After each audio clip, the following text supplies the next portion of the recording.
Today I've got a very special video for you. I am going on a tour of a mask factory, and I can take you along to show you a little bit about what the process is about and how these factories are adapting to now produce a product that they previously might not have. So without further ado, let's head inside.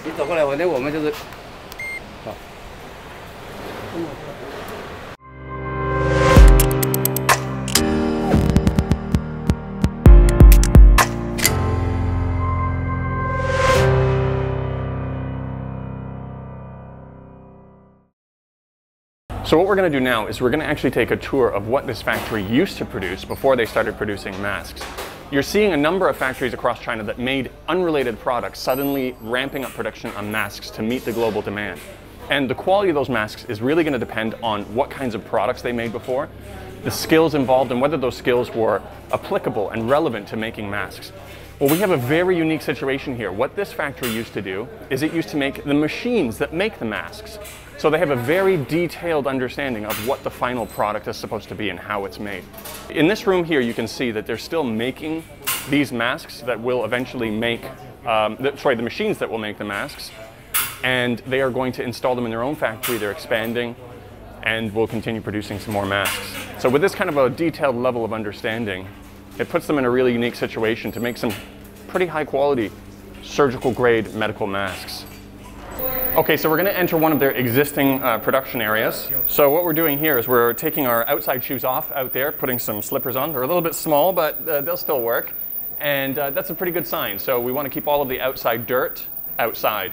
And we're going to go into this clean area now soon and take a look at what everybody's doing.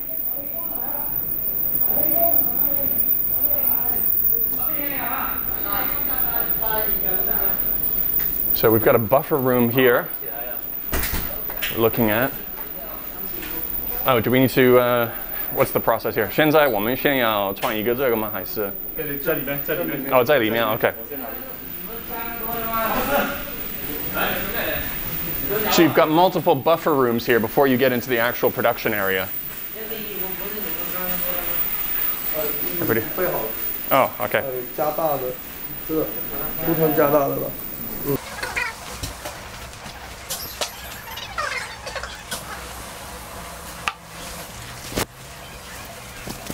A little bit on the tight side, but better than nothing.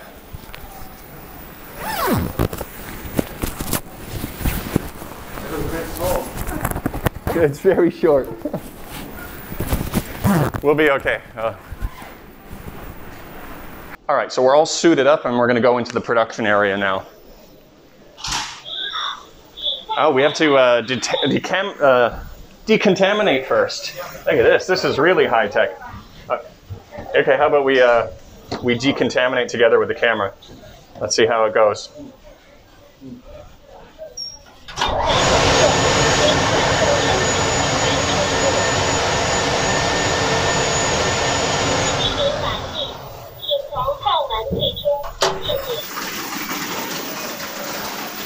And here we are in the production. Oh. I had to close the door first before they open that side to make sure that they go in. So our hosts now they're going to go in. And they were specifically waiting for me to close this door. So they're quite strict about their practices.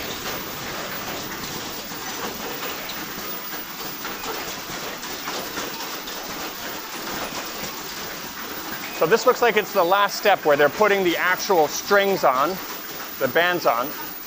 这个应该是最后一步，放这个东西。哦。 那我们在哪里开始?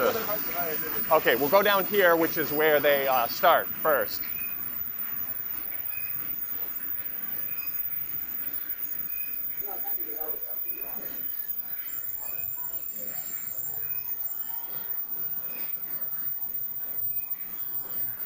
So here you can see this is how the rolls of fabric come in.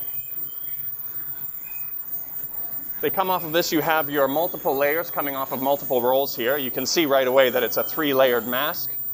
And then you have them coming across here, where this machine presses them into their fold.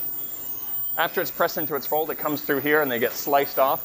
They get the borders put on over here, come through this machine, and then they get put here. So what we will do is we'll continue down. We can see one that's working now. We can see this one that's actually pumping out some product right now. So they'll sort them out into groups there. You can see everybody's wearing gloves.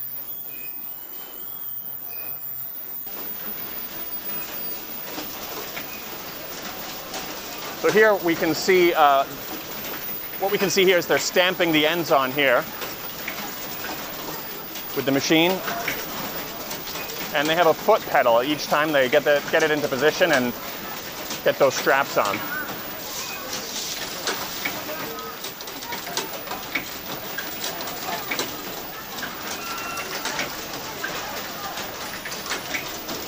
So we've got them all separated in sections here.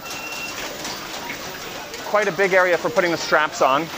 That looks like one of the more kind of labor-intensive parts of the process. So you're probably going to see more tables devoted to this than you are the first step, where it's just basically sorting the masks after they're folded into shape and cut.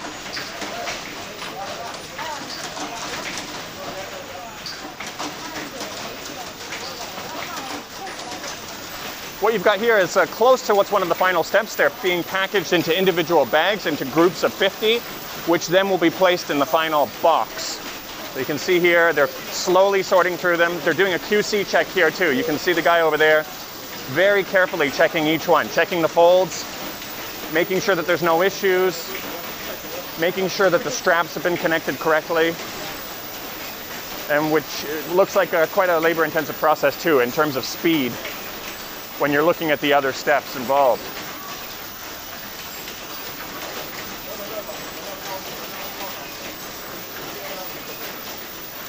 Now what you've got here is you've got the final step, everything going into the boxes. There's not really, most customers coming through, they're using the standard box right now. You know, the production time to put these in new boxes while everybody's trying to get masks in a rush is not a very high priority for the end customer. So they're using their own standard boxes, and then they'll go into master boxes with 1,000 masks per box. 每一盒是有1000那个口罩吗？对，每一个蓝色的箱子就有。哦，然后你有2个包装的方，哦，2000 2000 masks per box。一箱就有2000个。哦。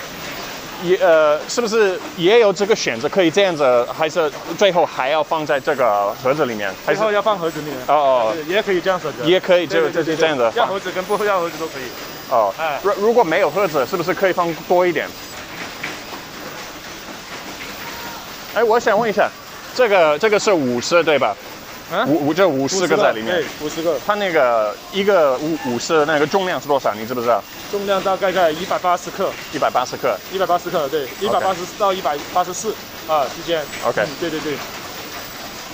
那每一个的毛重就在差不多3克，2.8到3克之间。对。好。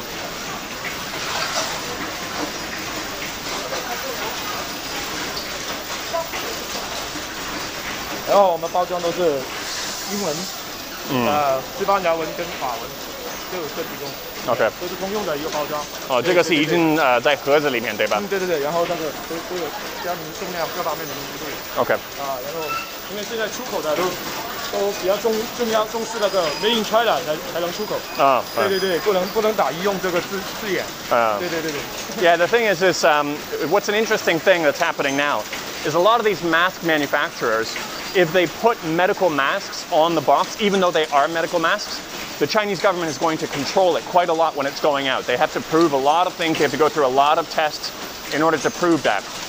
And so what you see happening is a lot of manufacturers who actually are pretty much medical grade masks, they're not putting it on the box and they're just shipping it out because there's customers that just need it so urgently that if they're told it's going to take an extra week or 2 weeks to get the proper certification and to pass through exit customs, a lot of them are saying just forget it, just send it over.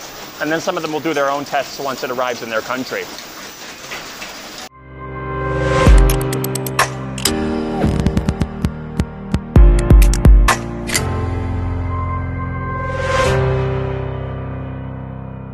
Okay, so what we have here is a pretty unique opportunity. We can see what products this factory used to make before they started making masks. And that's something to keep in mind. There are a lot of factories in China that used to make something else that has changed to mask production now to fill the demand, the global demand.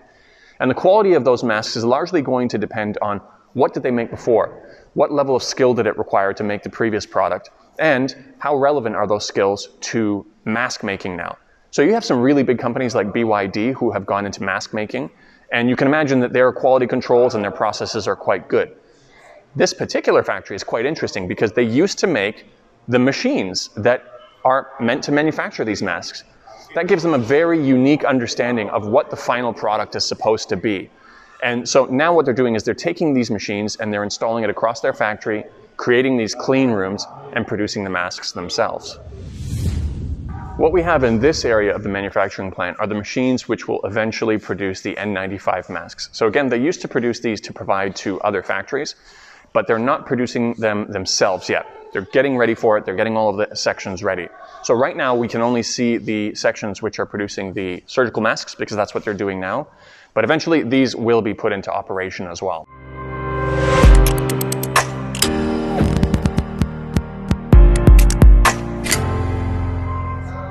What we have here is another manufacturing room for the actual machines, and this was way more busy than the one upstairs.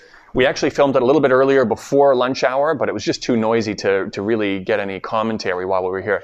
But as you'll see in a moment, this is pretty packed. There are a lot of people in here. These are the machines that are going to be deployed pretty soon on multiple floors here to actually produce these masks. So what I've got here is I've got a few masks in my hand, and we'll do a couple of tests. There's a bunch of different tests you can do, but I'll focus on a couple of them.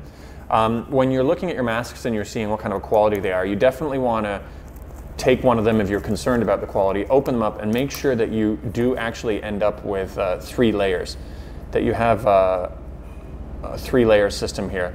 I'm going to try to, they're held together pretty well. Let me see if I can pry them apart and make sure. So there's 1 layer, 1 second there. Yeah, so we've got 3 layers here. 3 layers in this mask, and what we'll do now is the second simple test I want to do is I want to make sure it doesn't catch fire. So if this is working as it should, you'll probably see it melt a little bit, but we shouldn't be able to get a flame from it. And that's some of the requirements for a lot of these medical masks or to pass certain certifications. So let's give it a try.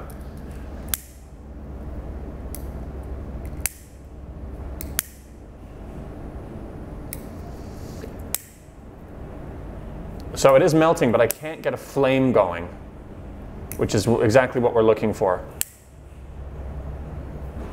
Yeah, even with that, I gotta be careful with that melting and falling in my hand. But yeah, so that's pretty good. That's a good result. The other quick thing that I want to do here, other than that, is I want to actually test to make sure it's holding water. Because obviously when you're coughing, you're sneezing, or somebody else is around you, you don't want water droplets or mist to be traveling through this. So a perfect ultimate test of that would be pouring some water in here. Let's see here. Okay. So if you see that, there's some water in there, slushing it around. And I'm going to, oh, it's pouring out the side, but not the bottom. The bottom is completely dry. There's nothing coming through the bottom. So, yeah, and then if we pour that out, you can see. So that's a pretty positive result too, but these are some of the things you can do to make sure you're not using something that is fairly low quality or that won't protect you from water droplets. So not bad, okay. Okay guys, that's it. That's the tour of the factory. I hope you enjoyed it. I was really excited about coming because of personal curiosity as well, particularly around the topic of why masks are so expensive right now. You know, I'm looking at how many new factories are popping up, how many masks are being produced, and I couldn't wrap my head around why the prices are what they are. You know, even here on the ground, they're in excess of 10 times the normal price. And after coming here, I have a little bit of a better appreciation for it. I can't help but think all of these floors they're building, all this renovation they're doing, all of these machines that they're building is for a short-term situation. Once this pandemic is over, and hopefully it's sooner rather than later, they're not going to need all of this equipment. They're not going to need all of this production capability. So, whereas when you build a normal factory, you build a factory and you're expecting to slowly gain your expenses back over a period of perhaps 3, 4, 5 years, they know this is a short-term thing. And I think that goes into the pricing, that they need to pay off this investment in a very short period of time. To further compound that issue, We have the material suppliers, the raw material suppliers for these masks starting to run low on stock. And of course, they're also trying to ramp up their supply, but that increases the price of the raw materials. The final thing, if you're overseas in Europe or in North America, of course, these masks are coming in by air shipment, not by ocean, because of the urgency of them and how quickly you need them. So even under normal circumstances, air shipping is going to be more expensive. Now we have the special circumstance of no passenger flights, and passenger flights sell their additional cargo space to shipping companies. So we no longer have that extra supply as well. So shipping prices have gone up. The wait time to even get on a flight, get your cargo on a flight, is sometimes, you know, a week or 2 weeks at a time. So it's just created a situation where these are pretty, unfortunately, expensive. If you are somebody else who's dealing with a supplier, hopefully this video can serve as an example of what a pretty good factory looks like. Going through the different areas to suit up and kind of clean off, and wearing gloves, and just what a high quality factory looks like. Then you can now use these images as a reference when you are speaking to your suppliers and you say, can you take some photos of your production area? And you can immediately see what is the difference in quality. And finally, my last intention of this video is to offset an unfortunate other video that was going viral. There was a video of somebody wiping their shoes on masks, and it was being sent around, and I was pretty sad to see people were representing China with that video. I did show some of the management here that video, and they actually said to me, they said, well, I mean, first of all, it's very clear that that is wastage. That's either masks that didn't go through the final QC checking, or it's excess material. There's no way that they could repackage that up and make it look new in a box. But of course, it was a pretty stupid thing that that guy did and filmed. But what I want to do is show you that that's not the norm. Because during this time when we're all worried about this pandemic, we're all worried about this virus, the last thing we need is to worry about our masks also when we're putting them on. So hopefully that puts your mind at ease, and one way or another you found some value from the video. And with that said, I will see you guys next time.